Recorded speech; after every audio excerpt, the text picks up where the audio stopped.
It's my pleasure to be here with you this morning of my time. It's almost 11 o'clock here in Texas, the United States. So my topic will be challenges in flood management, and I will try to keep my talk as qualitative as I can without showing equations or too many graphs. And so with that, let's first look at the types of flood occurrences. The floods occur either in the watershed or in rivers or in urban areas or in coastal areas or in glacial infested areas. And largely the causes for these flood occurrences are extreme rainfall, hurricanes, tides, combined rainfall and snowmelt, improper drainage, improper watershed management, dam or levee breaching, and glacial outburst. If we look at the losses that are caused by annual floods every year in terms of human deaths, as well as the economic and property damage, is just unbelievable. Basically, droughts and floods are the two most hazardous natural phenomena. And they kind of alternate. If we look at in 1930s, for example, there were more than 430,000 deaths occurred. Now, these statistics are on a global basis. And so this table essentially gives data on the deaths caused by droughts, earthquakes, extreme temperatures, floods, landslides, mass movement, storms, volcanic activity, and so on. So, but in all of these, we find that it is the floods and the droughts which cause the largest number of deaths every year globally, and for that matter, even on a countrywide basis. The storm impacts, economically speaking, are just enormous. For example, if we look at, and these statistics are primarily from the United States. If we look at, say, for example, beginning with the 1900s, there was a major hurricane which caused huge storm surges in Galveston along the Gulf Coast of Texas. At that time, in 1900, the damage was $602.3 billion. If you translate, taking inflation into account, it will be several $billion. But even in 2017, Hurricane Harvey, which occurred in Houston, it caused a damage of more than $125 billion.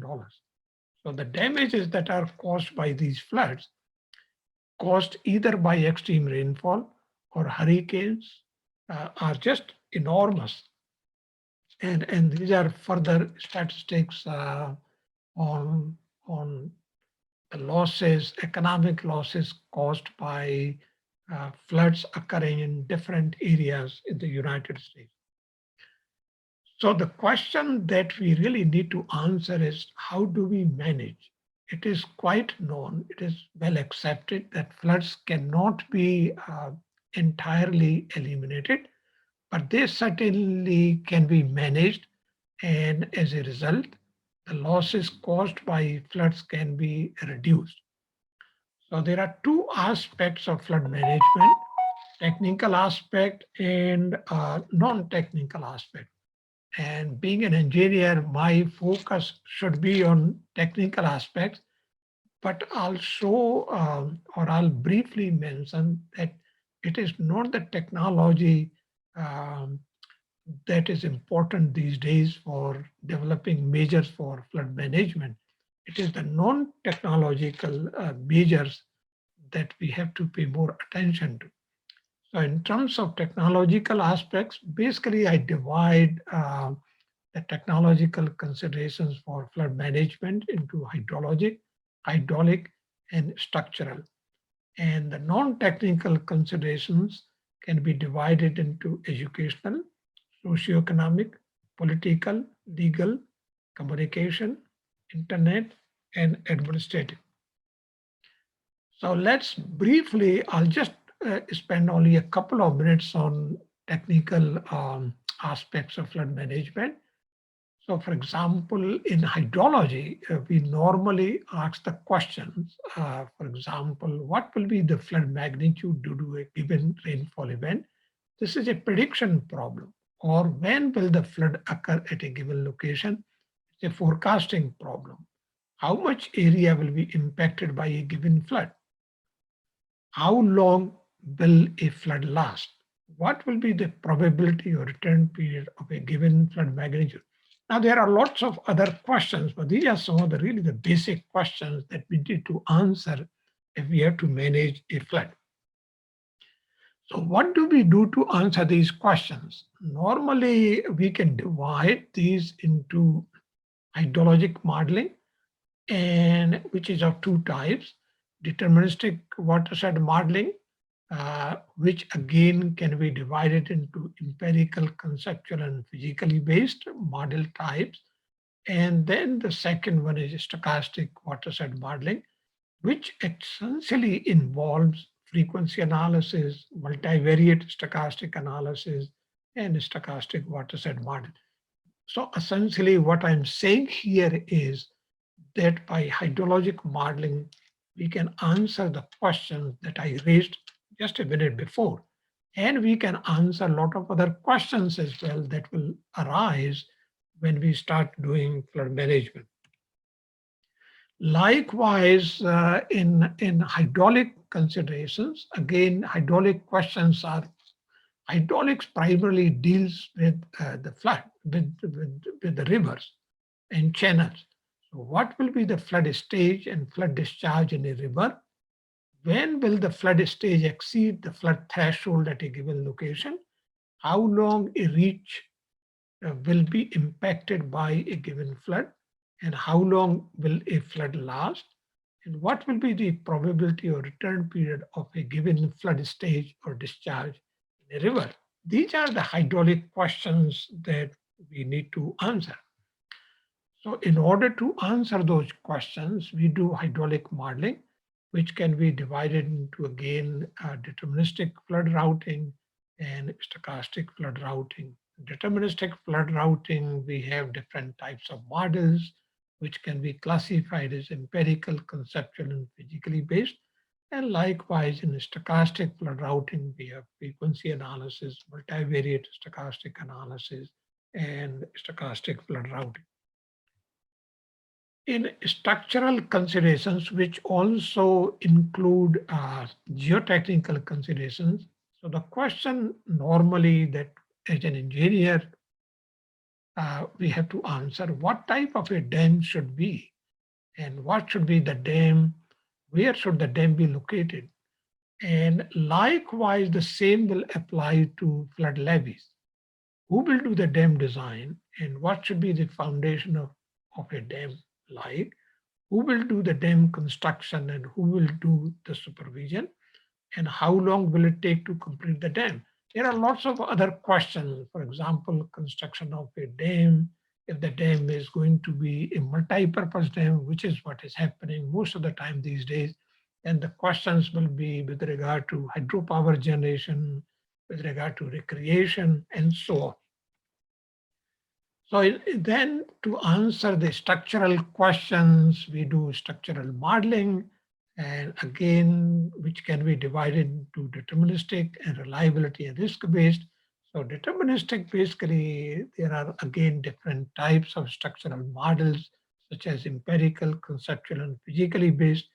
Then, of course, these days, we normally do reliability and risk-based design. So we have to undertake reliability analysis and risk analysis.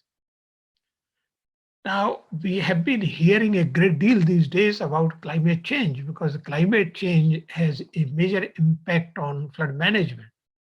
So, a changing climate leads to changes in the frequency, intensity, spatial extent, duration, and timing of weather and climate extremes, and can result in unprecedented extremes, including floods and droughts. So extremes of atmospheric weather and climate variables such as temperature, precipitation, wind, and so on. And of course, impacts on the natural physical environment such as floods, extreme sea level, waves, and coastal impact. These are some of the impacts of climate change, or at least these are being alleged to be impacted significantly by climate change. So what do the climate models suggest? They show uh, earlier occurrence of spring peak river flows in snowmelt and glacier-fed rivers. And this is already being observed. Anthropogenic influence on changes in some components of the water cycle or hydrologic cycle, such as precipitation and snowmelt, and they impact floods. Projected increases in heavy precipitation would contribute to rain-generated local flooding in some catchments or regions. Potential changes in magnitude and frequency of floods. So these are all being shown by the climate models that we are using these days. And this figure essentially shows, and I will not go over too much because it's already, the PowerPoint will be available. But what this really shows is that the maximum 24-hour precipitation rates, the 20-year values will become 5-year values or 10-year values depending upon the time. So what this means is that a 24-hour precipitation rate, which is expected to be having a 20-year return period now, will become a 10-year return period by the year 2050. So what we are saying is that there will be more and more extreme 24-hour precipitation rates more frequently occurring uh, 30 years from now. So what are then the challenges in flood management? And this gets to be really interesting. The main challenges are the integration of seemingly disparate disciplines. For example, these disciplines are hydrometeorology, hydrology, hydraulics, earth sciences, environmental sciences, socio-economic sciences, political, legal, and administrative dimensions. All these have to be integrated in a seamless fashion if we will be successful in doing flood management. And communication. Communication, particularly on why floods occur, likelihood of a flood in any given area, roles and responsibilities associated with flood risk reduction and response, needs of those unable to protect themselves are, are messages that are continually lacking to be conveyed to the general public. And these messages do not stick nor last, which means they have to be regularly repeated even to the same audience. Then the next challenge is flood risk analysis. We have to conduct analysis of flood risk. Contributors to increased flood risk are necessary to have substance in communication. That said, management of risk is unwanted but necessary. No single organization within the US or international can control all aspects of population and property at risk from flooding or contributing to flooding. However, sharing risk is not desired by those who depend or expect some other organization to provide their protection. The greater value of risk-based analyses are the better articulation of roles and responsibilities affiliated with flood risk reduction and response. The next challenge is measurement. Measurement, both spatial data, temporal data, and measurement technology. Fortunately, we do have these days very sophisticated measurement technologies available to do to actually map in space the floods as well as in time. Unfortunately, these technologies are not that always easily accessible, especially in the developing world. And the net result is that the data is always lacking. And without data, we cannot do any science, we cannot do any engineering, we cannot really properly manage floods. The other challenge is, as I said before, it is integrated hydrologic modeling because hydrology is the basic uh, tool for developing measures for flood management.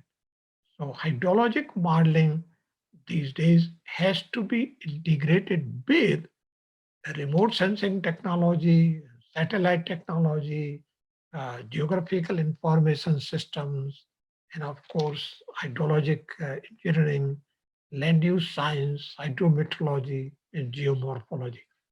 Now, I'm not talking about different disciplines. In order to do better hydrologic modeling, these sciences have to be integrated.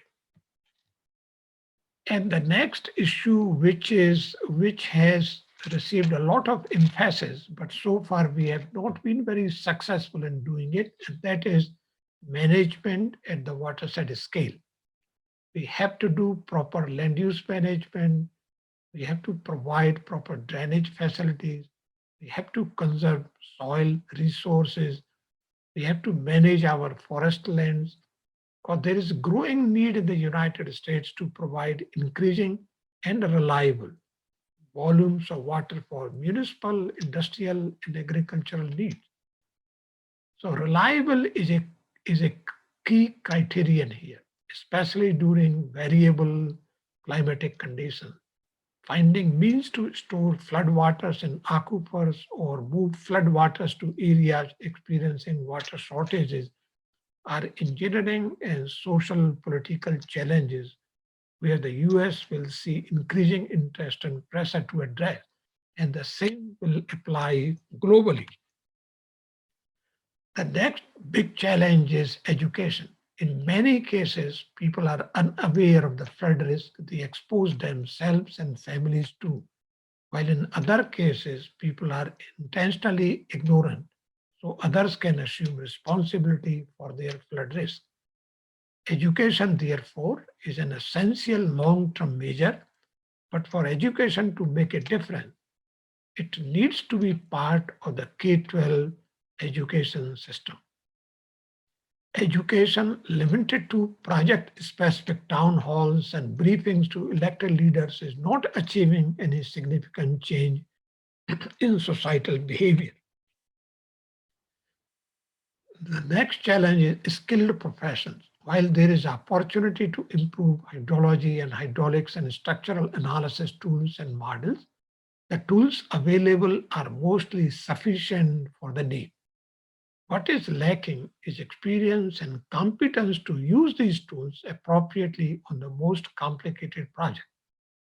Identifying the right individuals and teams for unique tasks and convening multidisciplinary teams with these special skills is a continuing issue and provides the rationale for the engineering, environmental, and social science professional fields to manage themselves and identify credentials, recognizing those with advanced education and experience. The next challenge is post-flood work. because often we pay attention when the flood is occurring and during the period of flooding. But once the flood is gone, we seem to we don't seem to pay as much attention. So post-flood work also is a major challenge that needs a lot of attention. And that includes rehabilitation, restoration, reconstruction, timely delivery of resources, and also anxiety management or psychological management. Then comes the environmental damage assessment, because we do see, because of floods, degradation of water quality, damage to water supply system, loss of productive soil, damage to ecosystem, viral and bacterial activity, diseases, and human health. All these issues need to be assessed and need to be paid attention to. Now, this then takes us to what I call paradigm shift. First, development, concentrated versus distributed. What is happening these days all over the world is that the development is becoming more concentrated, whereas it should be more distributed. And this is a major problem in the way we are governing ourselves, in the way we are developing ourselves. There is no particular region that all the resources and facilities should be located only in major towns. If we want to develop as a nation, want to develop as a global society, as a country, then development has to be distributed. I think this old paradigm of locating all the facilities in major cities in a central location is an outdated paradigm. It creates all kinds of social problems, social distress, and all that we are witnessing these days, and that creates violence and so on. So there has to be a paradigm shift. Second, there has to be a proper connection between decision makers and stakeholders.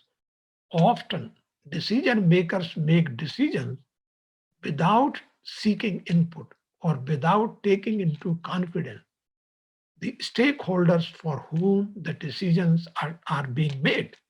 This does not make a whole lot of sense, but unfortunately, this is the way the entire governance has developed. And this particularly happens in developing countries. And I think this is not a well thought out strategy.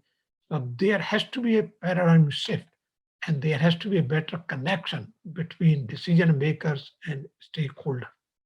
Third, a priori planning and management. In other words, there has to be a proactive approach versus reactive approach. What we normally do is when the disaster strikes, then we start taking the measures rather than preparing ourselves to mitigate the adverse or detrimental consequences of the disaster. We may not be able to eliminate the disaster, but we certainly should be able to reduce the detrimental consequences of the likely disaster if we take a proactive approach. And in many cases, actually, we can even avoid the losses and the damage. So with that, I would like to thank once again for giving me an opportunity to speak.